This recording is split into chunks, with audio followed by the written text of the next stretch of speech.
Israeli Prime Minister Benjamin Netanyahu dropped a bombshell, pun intended, on Iran yesterday. I'm going to tell you all about it.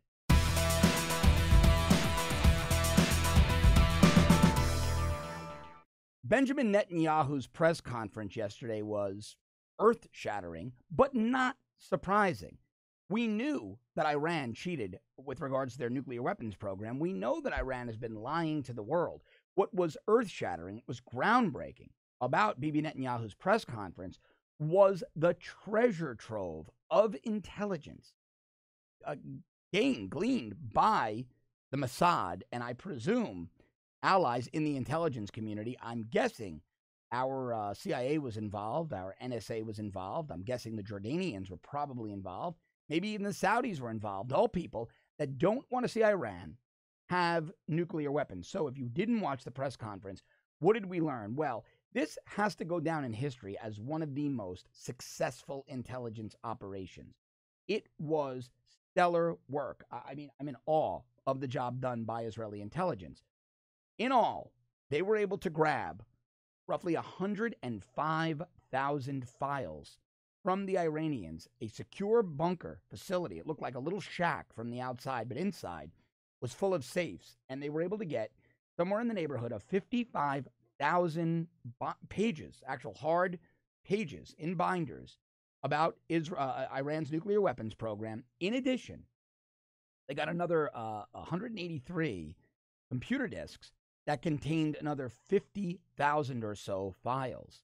Those files contained everything from plans, blueprints, photos, videos, documents, schematics, irrefutable, conclusive proof. In law enforcement, we call it a smoking gun. Conclusive proof that Iran has been lying to the world and the International Atomic Energy Commission, IAEA. Now, this puts the future of the Iran deal, commonly known as the JCPOA, in jeopardy. The Iran deal, in the final stages, gave, as Netanyahu said, Iran the chance to come fully clean, for Iran to say, we have no nuclear weapons whatsoever, if they were honest, or say, hey, look, you got us. We've been developing nuclear weapons in secret. Now, this goes back to the late 90s. The name of the operation was Project Ahmad, under which Iran secretly began developing nuclear weapons. And from the looks of what was seized by Israeli intelligence, they were getting there. They were pretty far along. Now, how do you know? How do you know that this was not just about nuclear technology development for energy or medicine? Well, you don't bury centrifuges underground, as Netanyahu said, to enrich medical nuclear material. Also, in Farsi, but in the some of the phrases couldn't be translated to Farsi, were things like 10 kiloton TNT, and that referred to, when translated from Farsi, that Iran was seeking to develop 5 warheads, each with a 10 kiloton TNT yield. In other words, the warheads would be as powerful as 10 kilotons of TNT when they detonated.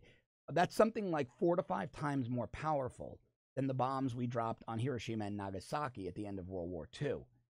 5 warheads. Now, think about which country Iran probably would have used one of those 5 warheads on, or maybe all of those 5 warheads.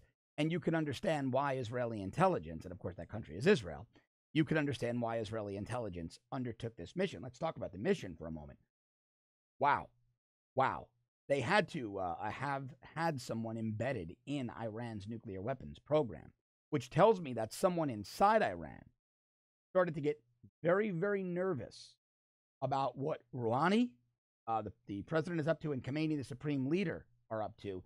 And my guess is, analyzing these things, studying these things, understanding how they work on the inside, my guess is somebody relatively senior, or possibly very senior, in the Iranian government said, hey, look, we nuke Israel. The weight of the world is coming down on us, and Iran will cease to exist, and my family's going to die, and my kids are going to die, all for these lunatics, Rouhani and Khamenei. No, I've got to put an end to this. And someone in the Iranian government helped the Israelis and brought the Israeli operatives in. That's the only way the Israelis were able to get this level of intelligence. Now, the big question is, what does Iran do next? Iran was shamed. I mean, they were literally shamed and embarrassed on the world stage. This is devastating for Iran. It's devastating for the Iran deal. But the Obama administration was also shamed. The Obama administration knew that Iran was bubble wrapping their nuclear program under the guise of research.